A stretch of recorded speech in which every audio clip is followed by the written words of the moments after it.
All right, we're gonna do a quick stretch of the big toe, which is not very exciting, but it's very important.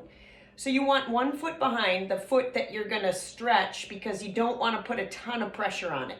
So I'm gonna show you from the front angle here. So just have it here and just work it side to side, just back and forth, forward and back with the hips. So side to side, rotate around a little bit, just move everything around and get that foot loosened up. Again, it should feel like a good stretch through there. And then let's go the other way. Oh, you might get some toes cracking a little bit, so just tuck your foot underneath.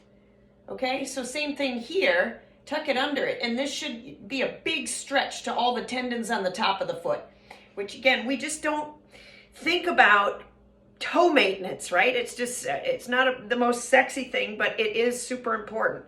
So get that big toe, move it around, move your hips around, forward, backward, all different directions. Give it a good stretch through there, and then that should feel really good. Just tuck it underneath like that.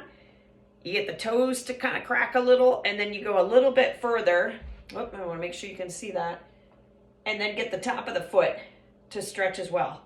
Just like that, in less than 2 minutes, your toes are going to be singing. They're so happy.